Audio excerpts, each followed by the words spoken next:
Salut à tous, aujourd'hui je vous fais une vidéo où on va parler du hook d'état, le useState. Donc, dans un premier lieu, on va faire un petit rappel sur ce que sont les hooks dans l'écosystème React. Puis on va parler plus spécifiquement du useState. Donc on va définir déjà dans un premier lieu ce que c'est que le useState dans le langage React, comment on le déclare, dans quel cas on l'utilise, et enfin on va avoir également un exemple d'application au travers d'un exercice, d'un petit exercice. Donc, dans un premier lieu, les hooks en React, qu'est-ce que c'est? Donc, ce sont des méthodes qui sont disponibles depuis la version 16.8. Donc, un hook permet d'accéder à un état local et également de gérer le cycle de vie d'une variable au sein d'une fonction composant. Donc, le hook, il est toujours appelé au sein même d'une fonction composant. Sinon, s'il est appelé en dehors, il retourne une erreur. Il faut également pas oublier, lorsqu'on utilise des hooks, d'importer le package qui permet son utilisation.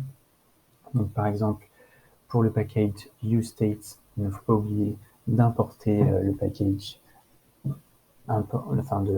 d'écrire la ligne import useState from React. Et enfin, quelques exemples de useState les plus connus. Donc, bien évidemment, il y a le useState qui permet de gérer l'état d'une variable dans React. Il y a également le useEffect qui permet d'appeler une fonction une fois le rendu d'un composant, mais également le useMemo qui permet de mémoriser une variable dans le langage React. Donc le useState,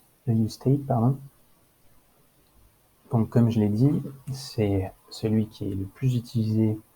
Enfin, vous ne ferez pas un projet React sans utiliser useState. Il permet de déclarer, d'initialiser ou de modifier une valeur au sein d'une fonction composant.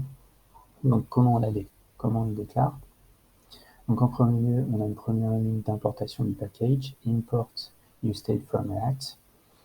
Et enfin, on appelle la fonction useState dans laquelle on fait ce qu'on appelle une destructuring assignment dans une première variable qui est le nom de la variable que l'on veut utiliser, et enfin de son setter, que l'on appelle généralement du nom de la variable, avec en préfixe un set. Et enfin, après, entre les parenthèses du useState, on initie la variable de notre composant. Donc, un exercice d'application, on va essayer de construire une variable du nom de state qui s'incrémente à chaque fois qu'on appuie sur le bouton « Cliquez ici ». Et cette variable va s'incrémenter d'une valeur de 2 à chaque fois. Donc, je vous ai déjà écrit un tout petit peu de code avec la déclaration du bouton et une petite div dans laquelle on va renvoyer la valeur du state. Donc, avant le rendu, on va donc écrire const state, state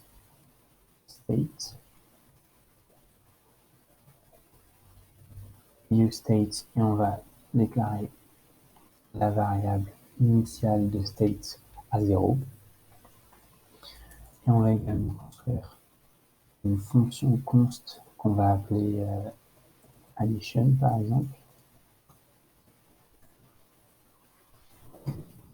Et en fait, pour modifier la valeur de la variable state, on va appeler ce qu'on appelle le setter,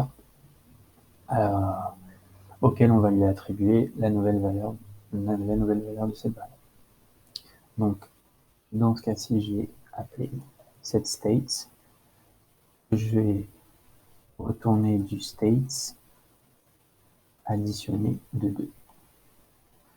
Et enfin, ce qu'on va faire, c'est qu'on veut déclencher cette fonction lorsqu'on clique sur le bouton « Cliquez ici ». Donc, on va mettre dans le bouton un click pardon. On va ajouter la fonction addition. également du coup renvoyer cette variable dans la div. On va la nommer state. Donc déjà, en enregistrant le code, je vois que mon composant s'est actualisé et la valeur initiale de 0 c'est bien retourné dans le navigateur. Donc lorsque maintenant je vais appuyer sur clic ici, on a bien la variable initiale qui s'est incrémentée de 2. Donc maintenant cette variable, sa valeur est de 2. Ensuite si je reclique, sa valeur de 4, 6, 8 et ainsi de suite. Donc voilà, donc j'espère que cette vidéo vous aura aidé. N'hésitez pas à me le dire en commentaire. Et puis je vous retrouve très vite pour une nouvelle vidéo. Salut!